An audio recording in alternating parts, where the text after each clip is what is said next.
गरीब ससुराल वालों ने खाया जादुई कड़ी चावल। माँ, बहुत जोरों की भूख लग रही है, कुछ खाने के लिए बना दो ना।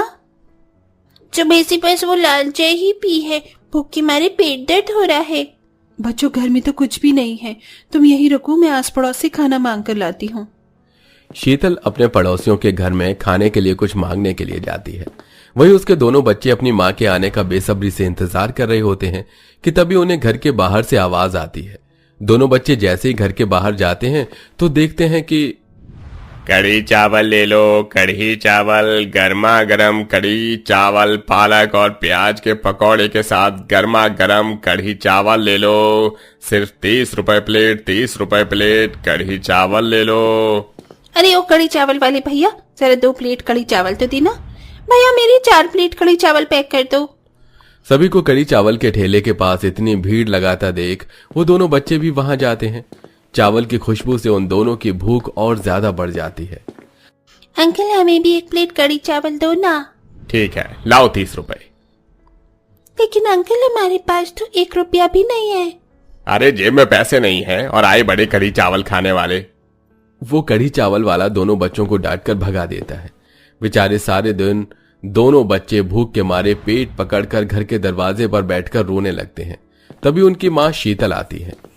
क्या हुआ बच्चों, तुम दोनों ऐसे रो क्यों रहे हो? माँ, हमें बहुत जोर की भूख लगी थी, इसलिए हम उन कढ़ी चावल वाले अंकल के पास गए, लेकिन उन्होंने हमें डांट कर भगा दिया। माँ, कुछ तो करो माँ, बहुत भूख लगी है। ये भगवान, अब मैं क्या करूं?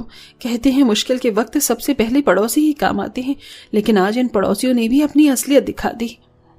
शीतल कई पड़ोसियों से खाने की मदद मांगती है, लेकिन कोई भी उसकी थोड़ी बहुत भी मदद नहीं करता, जिसके चलते अब बेचारी शीतल जो लोग घरों के बाहर गाय को खिलाने के लिए बासी रोटियां रखते हैं उन्हें चुपके से चुरा लेती है और घर लाकर उन्हें हल्के पानी से धोकर चूल्हे पर सेक कर नमक के साथ अपने पूरे परिवार को खिलाती है।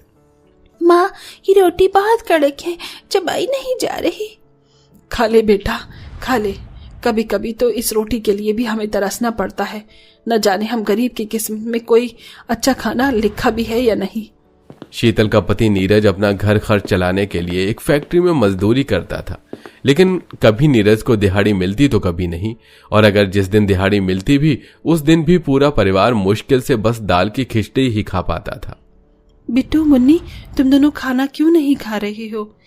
हमारा ये दाल वाली खिचड़ी खाने का बिल्कुल भी मन नहीं कर रहा है। हमें वो खाना है, वो उस दिन आया था ना। हाँ, वो कढ़ी चावल खाने हैं।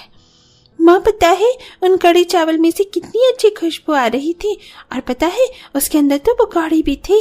माँ, तुम कब हमारे लिए कढ़ी चावल बनाओगी? बेटा, जल्दी बनाऊंगी, जब तक तुम दोनों ये दाल वाली खिचड़ी खा लो। शीतल अपने दोनों बच्चों से कढ़ी चावल बनाने का वादा तो कर देती है, लेकिन जिस परिवार ने आज तक ढंग की सूखी सब्जी भी नहीं खाई थी वो परिवार कढ़ी चावल कैसे खा सकता था। ऐसे ही समय गुजरता रहता है, लेकिन शीतल के दोनों बच्चे आए दिन कढ़ी चावल खाने की जिद करते हैं। माँ, तुमने हमसे 2 हफ्ते पहले कहा था कि तुम हमारे लिए कढ़ी चावल बनाओगी, लेकिन तुमने अभी तक हमारे लिए कढ़ी चावल नहीं बनाया। बेटा, अभी घर में बिल्कुल भी पैसे नहीं हैं, जैसे आएंगे मैं कढ़ी चावल बना दूंगी। रहने दो माँ, आप बस हमसे झूठी बातें करती रहती हो। आज तक आपने हमें एक पराठा भी तो बनाकर नहीं खिलाया, अब कढ़ी चावल क्या ही बनाओगे? अपने दोनों बच्चों की ऐसी बातें सुनकर शीतल को काफी ज्यादा दुख होता है, जिसके बाद अब शीतल अपने पति नीरज के आने का इंतजार करती है। बच्चे काफी समय से कढ़ी चावल खाने के लिए कह रहे हैं। बच्चों के बहाने घर में माँ जी और पिताजी भी कुछ अच्छा खा लेंगे।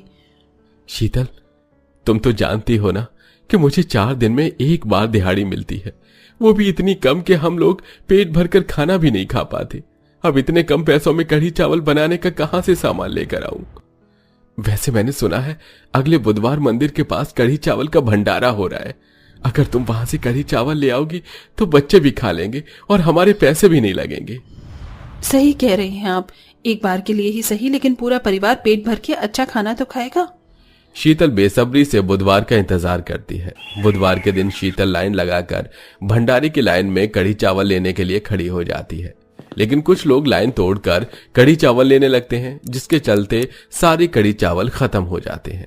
लाइए भैया, मुझे मेरे हिस्से के कढ़ी चावल दे दीजिए। अरे बहन जी, सारे कढ़ी चावल तो अब खत्म हो चुके हैं, अब तो अगले बुधवार को ही कढ़ी चावल मिलेंगे आपको। हे भगवान, मेरे दोनों बच्चे कितने आस लगाए बैठे हैं कि आज उन्हें कड़ी चावल खाने को मिलेगा, लेकिन अब मैं ये खाली हाथ लेकर उनके सामने कैसे जाऊं? बेचारी कड़ी चावल खत्म होने की वजह से पास में ही बने एक बड़े से बरगद के पेड़ के नीचे जाकर बैठकर रोने लगती है। मैंने तो सुना था कि माँ अपने बच्चों के लिए हर चीज कर जाती है, लेकिन मैं कैसी माँ हूँ जो अपने बच्चों को मामूली से कड़ी चावल भी नहीं खिला सकती। शालिनी खुद से बात करते हुए रो ही रही थी कि तभी उसे किसी के रोने की आवाज आती है। ये रोने की आवाज कहाँ से आ रही है? कोई मेरी मदद करो, मैं यहाँ बंद हूँ। शीतल उस आवाज का पीछा करते हुए जंगल की तरफ चली जाती है। शालिनी को एक पेड़ के नीचे एक कांच की बोतल मिलती है जिसके अंदर एक सुंदर सी तितली बंद होती है। ये तो बहुत सुंदर तितली है, लेकिन इसे ये बोतल के अंदर किसने बंद किया? मेरी मदद करो और मुझे इस बोतल से बाहर निकालो। ये हकीकत है, ये मेरी आंखों का धोखा है, या सच में तितली ने मुझसे बात की? हाँ, मैं तुमसे ही बात कर रही हूँ, मुझे प्लीज इस बोतल से बाहर निकाल दो। शालिनी उस कांच की बोतल का ढक्कन खोल देती है और वो तितली उस कांच की बोतल से आजाद होकर बाहर आ जाती है और देखते ही देखते वो नन्ही सी तितली एक सुंदर सी परी के रूप में बदल जाती है। तुम्हारा बहुत बहुत धन्यवाद। एक दुष्ट जादूगर ने मुझे अपने जादू से इस कांच की बोतल के अंदर बंद कर दिया था। पता है, मैं कितने समय से इस बोतल के अंदर से अपनी मदद के लिए लोगों को बुला रही थी, लेकिन कोई भी नहीं आया, पर तुमने मेरी मदद की, इसलिए मैं जिंदगी भर तुम्हारी आभारी रहूंगी। बताओ, तुम्हें क्या चाहिए? शीतल के मन में बस कढ़ी चावल ही चल रहे होते हैं, इसलिए वो उस परी से कढ़ी चावल मांगती है। तुमने मांगा भी तो क्या, कढ़ी चावल? लेकिन कोई बात नहीं, मैं हर किसी की इच्छा की पूर्ति करती हूँ। वो परी अपने जादू से शीतल को कढ़ी चावल से भरा हुआ एक मिट्टी का बर्तन देती है, जिसे देख शीतल काफी खुश होती है और अब जल्दी से शीतल अपने घर आ जाती है। माँ आ गई, मैं कब से आपका इंतजार कर रही थी। हाँ बहू, तूने आने में बड़ी देर कर दी। ये देखिए, मैं आप सबके लिए गर्मा गर्म कड़ी चावल लेकर आई हूँ। शीतल के हाथ में जो कड़ी चावल से भरा हुआ मिट्टी का बर्तन था वो काफी ज्यादा छोटा था, जिसे देख शीतल सबसे पहले अपने दोनों बच्चों को अपने हाथों से कड़ी चावल खिलाती है, जिसे खाकर उसके दोनों बच्चे काफी खुश होते हैं। माँ, ये कड़ी चावल तो बहुत ज्यादा स्वादिष्ट है और इसके पकौड़े भी कितने मुलायम है। ऐसा लग ही नहीं रहा है जैसे ये भंडारे की कड़ी चावल हैं। ये सच में बहुत अच्छे हैं। बस अगर साथ में थोड़ा सा आम का अचार होता तो मजा ही आ जाता। बिट्टू जैसे ही आम के अचार की चाहत करता है तो उसके सामने ढेर सारा आम का अचार आ जाता है, जिसे देख सब लोग काफी हैरान हो जाते हैं। ये आम का अचार यहाँ कैसे आया? अभी तक तो था ही नहीं। लगता है माँ बिट्टू ने जादू किया है, तभी तो ये आम का अचार यहाँ आया। मैंने तो बस आम का अचार ही खाने को कहा था। आप तो ऐसे कह रहे हैं जैसे अगर मैं गर्मा गर्म समोसे खाने को बोलता तो वो भी यहाँ आ जाते। बिट्टू जैसे ही समोसे का नाम लेता है तो उन सबके सामने समोसे आ जाते हैं।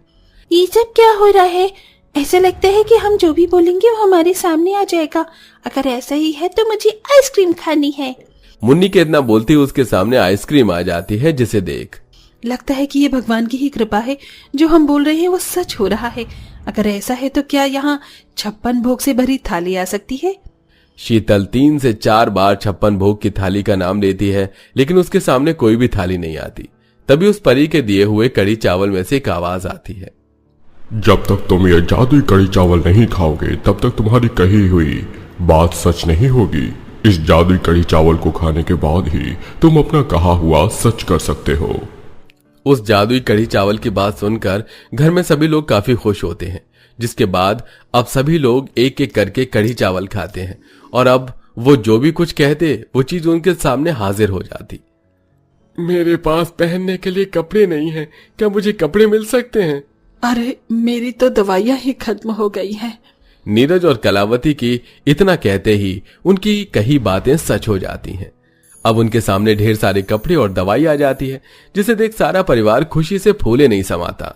तभी तो मैं सोचूं कि उस परी ने मुझे इतने कम कड़ी चावल क्यों दिए हैं, क्योंकि इन कड़ी चावल से तो हम अपनी हर ख्वाहिश को पूरा कर सकते हैं। पूरा गरीब परिवार वो जादू कड़ी चावल को खाकर अपनी हर ख्वाहिश को पूरा करता है। साथ ही कड़ी चावल जादुई होने की वजह से वो कड़ी चावल कभी खत्म भी नहीं होते और अब पूरे परिवार की किस्मत से हमेशा हमेशा के लिए भूखमरी और गरीबी चली जाती है, जिसके बाद अब पूरा परिवार एक अच्छी जिंदगी जीता है और हमेशा भरपेट खाना खाता है।